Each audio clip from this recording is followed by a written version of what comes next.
Hola, oyentes de Radio Sefarad. Volvemos a comunicarnos con Mati Zweig en Israel, en su sección Al Este de Nuestra Historia. ¿Qué tal, Mati? ¿Qué tal, Jorge? Gracias por tenerme nuevamente.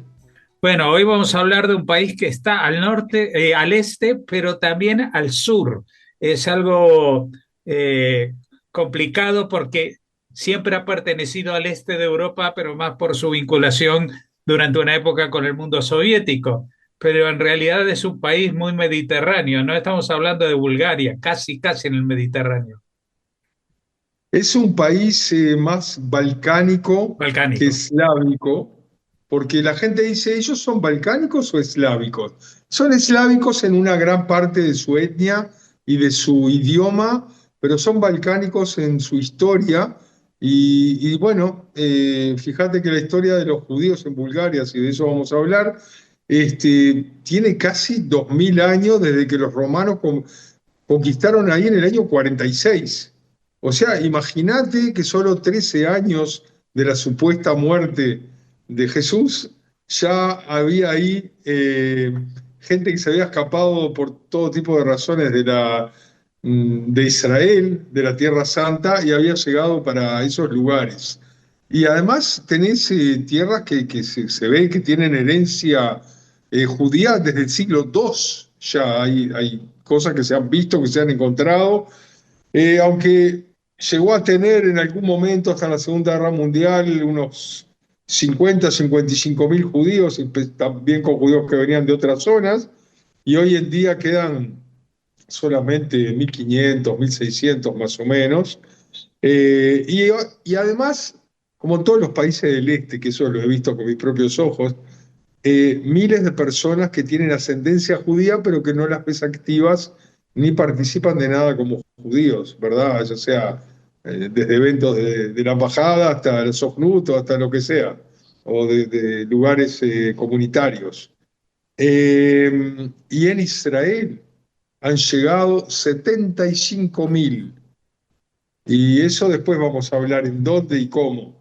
Las lenguas que ellos usan o que usaron han sido el hebreo, el búlgaro mismo y el ladino, porque muchos de ellos también son reminiscencia de los judíos sefaradíes que han llegado ahí. Y tú sabes que, por ejemplo, en Sarajevo y en muchos lugares son todos, hablan ladino porque vinieron también, como vinieron a Turquía, a Grecia, llegaron también a esos países.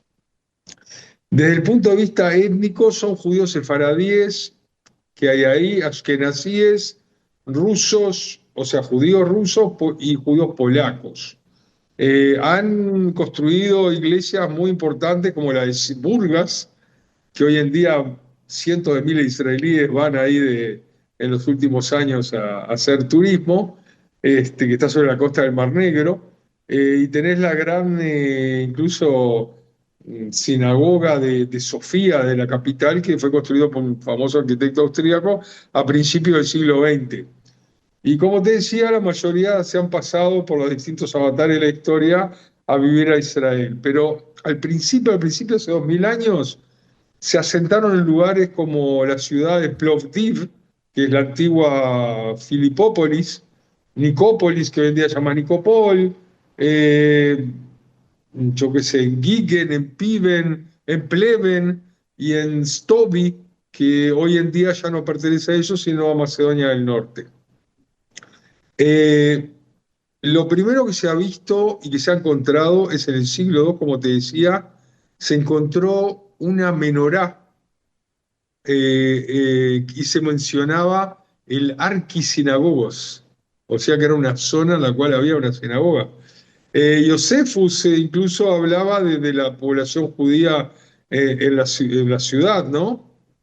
Eh, pero luego del siglo IV comenzaron persecuciones y hubo destrucción de sinagogas en Tracia, si te acordás de esa famosa zona, en Iliria, y ahí se tuvieron que escapar muchísimos judíos escapando pogromos de esa época. Luego estaba el Imperio Bizantino, y los judíos se siguieron asentando en todo tipo de lugares en el siglo IX, X, en Vojvodina, en Krishna, en Cluj. Eh, Incluso hay muchas evidencias Gran Vida Judía en Nicopol en el año 967, que es el siglo X, ¿no?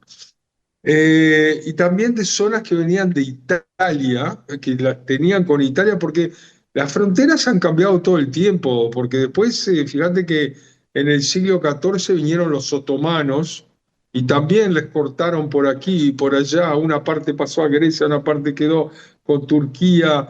eh, Vinieron escapándose también muchos askenazim desde Hungría que llegaron ahí, y todo eso formó una mezcla muy, pero muy interesante, desde todo punto de vista comercial, financiero, histórico, ¿verdad? Eh, Después llegaron muchos ashkenazim también escapándose de Bavaria, que fueron echados en el siglo XV, y, y es increíble porque, por ejemplo, en Saloniki, en Grecia, en la mitad del siglo XVI se encontraron todo tipo de libros de rezos, pero al estilo ashkenazí y no al estilo sefaradí. Eh, y muchos también, como se habían escapado de España, llegaban también a través de Salónica, a través de Macedonia, de Italia, de Ragusa y desde Bosnia. Y todos esos lugares también fueron, te voy a contar algo, en la época del falso Mesías, Shaftai Tzvi, que fue en 1600 y pico, tuvieron mucha gente que participaba de ese movimiento y que se unieron. No sé si vos sabés que la gente de Shaftai Tzvi vino más que nada de Gaza, y de Gaza llegaron a todos los Balcanes con el famoso Natán de Gaza. Bueno, eso es una noticia que la gente no sabe, que en el siglo XVII en Gaza había solo judíos y algunos cristianos, musulmanes no había. O sea que las cosas cambian y los genocidios cambian también. Bueno, digamos que en la parte más moderna de Bulgaria estuvo la famosa guerra ruso-turca de 1877 y 78, y en esa época a los judíos se les permitió volver y ser libres en Bulgaria con todos los derechos, y por eso se hizo a principios del siglo XX la gran sinagoga de Sofía, que fue estuvo incluso con la presencia del... Ellos tenían zar también, el zar Ferdinando I de Bulgaria estuvo presente, y, y lo muy interesante lo que tiene que ver con los judíos y su presencia en las guerras, porque en general los distintos gobiernos que hubo, y en la cúspide fue en la Segunda Guerra Mundial, no los dejaban ejercer como soldados, sino como trabajadores para el ejército. O sea, esos eran, o no importa si eran gente que tenía profesiones o que tenía que hacer trabajos forzados, pero trabajaban para el ejército más que eran parte como soldados. Pero a pesar de todo estuvieron en el ejército, por ejemplo, en la guerra de 1885 entre Bulgaria y Serbia, o después en 1912-13, antes de la Primera Guerra Mundial, en lo que se llamaron las guerras de los Balcanes, y en la Primera Guerra Mundial misma. Incluso en la Primera Guerra Mundial murieron 211 judíos búlgaros. Después se hizo un tratado, digamos, cuando terminó la Primera Guerra Mundial, se llamó el Tratado de Neuilly, y que les daba totales derechos. Y en los años 20 y 30, como empezaron a surgir todas las organizaciones fascistas, empezaron a subir digamos, su popularidad entre la población, y estaba lo que se llamaba famoso los ratniks, que esos también después eran los colaboradores con los nazis, y empezó a haber una especie de... Se sacó en los años 30 una ley que se llama Ley en defensa de la patria, algo así. Y eso quería decir de que los judíos tenían prohibido, y cada vez más se le fueron sacando posibilidades de ser parte de la población, de casarse con los judíos, de estar en ciertas profesiones, y todo eso en el medio de una efervescencia en la cual, por un lado, muchos hablaban ladino, y por otro lado, lo que estaba surgiendo era el movimiento sionista, que estaba llevando a miles y miles de judíos a emigrar también a lo que era en ese momento la Palestina judía, ¿no? Este, y ellos tenían muchísima, eran muy, pero muy famosos en esa época los Jovevei Sion. Ellos eran los que más tenían importancia dentro de los movimientos sionistas. Y por supuesto todas las Tnuot Noar, todos los movimientos juveniles. En la época que se hizo el pacto de Molotov-Ribbentrop en agosto del 39, se empezaron a hacer legislaciones con nacionalistas búlgaros para limitar todas las posibilidades de los judíos y incluso hubo movimientos también en distintas tierras que ellos recibieron de vuelta, porque aquí hay algo muy interesante. Muchos países, y lo he visto, como en Hungría, por ejemplo, o en los países bálticos, tienen sentimientos de nostalgia pro-alemana, no por el nazismo, sino porque ellos los ayudaban a recuperar territorios que todos esos países habían perdido después de los tratados de la Primera Guerra Mundial. Ni que hablar de Hungría, que perdió más del 50% del territorio a unos 5 países alrededor. Estoy hablando ahora también de Bulgaria, que perdió un montón de tierras en la época del Tratado de 1878 de San Stefano. Y bueno, y se les devolvieron lo que se llama Dobruya o Dobruya del Sur. Se lo sacaron a Rumania, se lo devolvieron a ellos. Entonces, los gobiernos empezaron a ser más pro-alemanes, más antijudíos, al contrario de todo lo que uno se piensa que era el país que más salvó judíos, comenzó como un país con muchas leyes antijudías. Incluso anexaron zonas en las cuales había cientos de judíos, pero no solamente, había también gitanos, habían griegos, turcos, rumanos, que se las volvieron a pasar al territorio de Bulgaria. Y con toda esta legislación antijudía y esta propaganda, empezaron a morir muchos en distintos sucesos de la Segunda Guerra, e incluso se empezaron a escapar como se dice, en barcos, algunos de los cuales se hundieron y murieron cientos de judíos frente del Mar Negro, por ejemplo. Y después de los que quedaron como sobrevivientes, se los mandaron también a campos forzados. Incluso después se volvieron a escapar, unos 120 y pico, en un barco hacia Palestina. Llegaron a Tlit, en las costas de Israel, y ahí qué pasó con los buenos amigos británicos, los encerraron en un campo de concentración, primero en Israel, después los mandaron a Chipre. O sea que después de todo lo que pasaron, tenían que seguir esperando para poder entrar a la tierra prometida.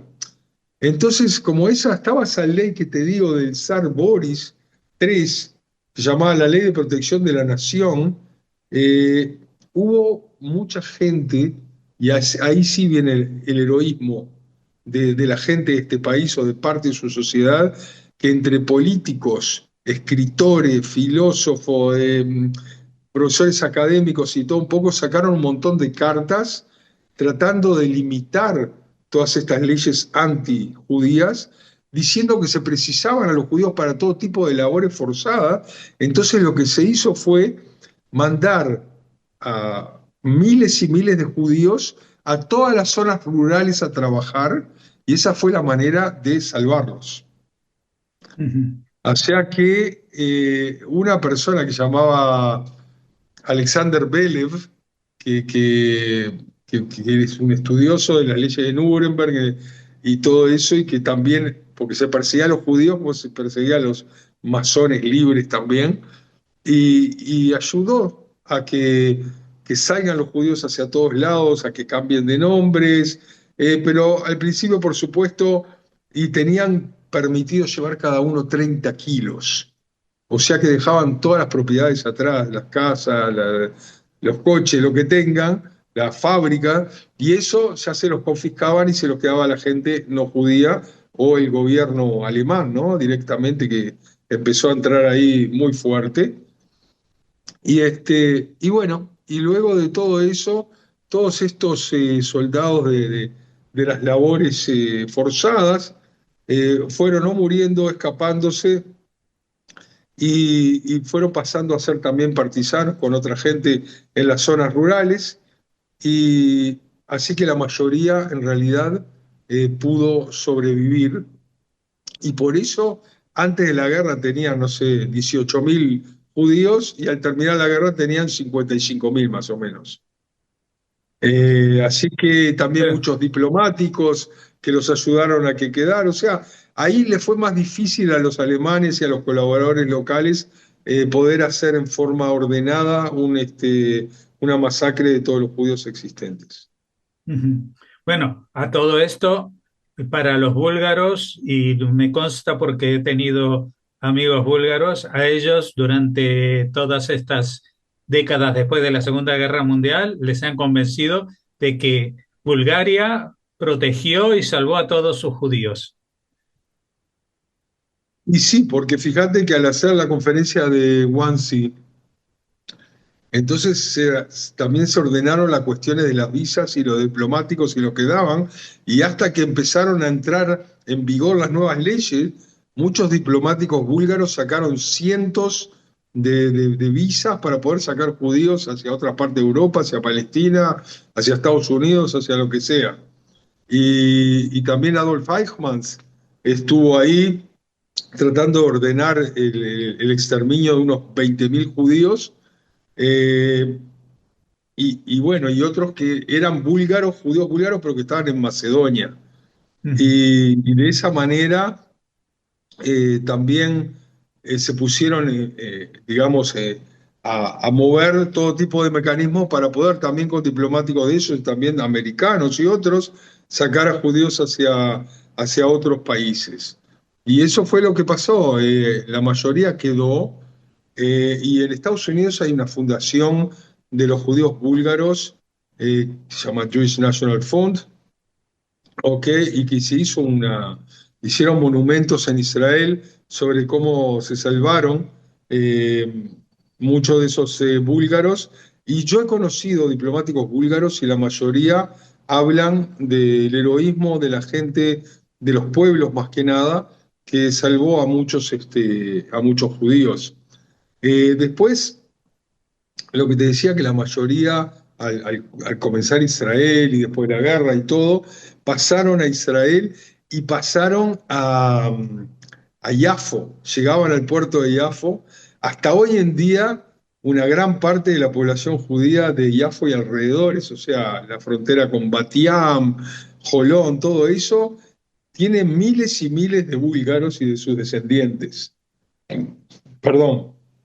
Y y se hizo también muchos actos por lo del 80 años de haber salvado a toda esta población. Ahora, en Israel y en el mundo hay muchos judíos búlgaros muy conocidos, algunos menos, pero que eran... Fíjate, por ejemplo, el escritor Elías Canetti, Ujú. ¿ok? Bueno, Que era aunque él un escribía y capo. hablaba, él escribía y hablaba en alemán. Pero bueno, porque estudiaron en distintos países de Europa, Sí, sí, pero sí. es premio Nobel, vivió casi 90 años, él es de Rusia, de un lugar de ahí. Tenés un talmudista famoso y un poeta que se llama Tobiau Ben Eliezer, que es del siglo XI, y te recomiendo leer porque tiene cosas muy, pero muy interesantes. Tenés al famoso actor Itzhak Finzi, el otro actor también Samuel Finzi, creo que es el hermano. También tenés políticos comunistas famosos como Salomón Goldstein. Tenés a Yehuda Levi, que es un actor famoso de Israel y un modelo hombre muy querido por las mujeres en Israel. Pero hay gente realmente muy interesante. También, yo qué sé, Moni Moyonov en Israel es un actor famosísimo que también es nacido ahí. Y yo te quería decir que hay alguien que no se conoce y que yo la conocí durante años, que era la directora de un centro comunitario juvenil, una aldea juvenil famosa en Israel que se llama Lonei Itzhak, que la mujer es realmente tipo Margaret Thatcher, es de hierro, va para adelante, siempre hizo todo en forma ordenada para recibir a todos los chicos sin padres que vinieron durante los años, famosos programas Naalé, o niños israelíes con problemas en las casas que venían ahí a estar en un internado en realidad. Fue directora más de 30 años y ella además de ser búlgara y de haber venido a ese mismo lugar cuando tenía creo que 12 años y se quedó toda la vida y se convirtió en la legendaria directora del lugar hasta el 2012 más o menos. Ella era búlgara, como te decía, creo que de Sofía, y ella fue la primera soldada mujer, era la secretaria o la adjunta de Bar-Lev, que liberaron el cótel y fue la primera mujer que tocó el cótel en el 67. ¿Y cuál es su nombre? Porque nos has dicho todo menos quién es. Nina Glassman, aunque yo sé y me enteré, aunque ella no me dijo, que su nombre búlgaro de antes de casarse era Nina Shirazi, o sea, un nombre totalmente sefaradí. Claro. Realmente una mujer impresionante. Y además en Israel mismo hubo muchos miembros de la Knesset de origen búlgaro, como Binyamin Arditi, Mijael Bar-Zohar, que es un famoso general que se convirtió también en escritor y biógrafo de, creo que de Ben Gurión y de otros, de Moshe Dayan. Tenés a Yaakov Nitzani, tenés Víctor Shentov, el famoso político de Mapam, Manuel Zisman, de Abodá, mucha gente que en realidad muchos eran de Abodá o de Mapam, gente de izquierda o de socialdemócrata, laborista, pero hay, por supuesto, en todos los, hasta hoy en día, en todos los partidos. Así que eso es algo muy, pero muy interesante. Y además, otra cosa que es muy interesante de esta gente es que tienen una forma especial de ver la vida. Ellos son muy directos e incluso a veces se dice que brutalmente directos, porque cuando te tienen que decir algo te lo dicen sin importarles si te va a ofender. Es decir, eso tiene su parte buena y mala, ¿verdad? A veces uno tendría que Es, aguantarse un poco, pero esa es una característica que ha pasado en general a la sociedad israelí, ¿no? De alguna manera. sí. La Y chutzpah además tiene la israelí. característica del sí y el no, ¿sabías, no? ¿De Los cuál? búlgaros, ¿cómo Sí. dicen sí? Sí, ellos dicen así y no dicen así. O sea, Entonces se mueven la confunde un cabeza en poco. sentido contrario al habitual, ¿no? Al que conocemos el resto. Ahora, te voy a decir que las relaciones entre Israel y Bulgaria han sido siempre muy buenas desde que se volvió un país libre y participante de la zona europea. Es uno de los asociados que se puede confiar más como gente que está con Israel. Hay muchas relaciones de negocios. eh, Ni que hablar de turismo, por eso es uno de los lugares preferidos en el Mar Negro de los israelíes, que digamos más que nada para familias, para niños que tienen resorts, de eso de coma lo que quiera durante 24 horas y vaya a la playa, Burgas y la Costa de Oro se llama, y tienen una cosa. Incluso hay gente que realmente está con Israel, incluyendo a la Iglesia Ortodoxa búlgara, a escritores, a abogados, a gente de negocios, como te decía, y además realmente, como te decía antes, que yo conocí diplomáticos búlgaros que estuvieron como diplomáticos en Israel. Y eso los marcó para toda la vida, porque además de que vieron el verdadero Israel trabajando dentro, la cantidad de gente y de amigos que hicieron de origen búlgaro que quedaron como sus mejores amigos en toda la vida, ¿no? Y bueno, entonces otra cosa que te puedo decir que después de 7 de octubre también han seguido como grandes amigos de Israel a pesar de todo lo que ha pasado. Bueno, sin duda es un sitio que está dentro del panorama de estos pueblos que durante tantísimo tiempo han estado en contacto con los judíos y siguen estándolo. Te agradecemos mucho, Mati, que nos hayas atendido y esperamos volver a contar contigo dentro de poco para seguir hablando de estos países y zonas al este de nuestra memoria. Hasta entonces, muchas gracias. Muchas gracias, Jorge. Hasta la próxima.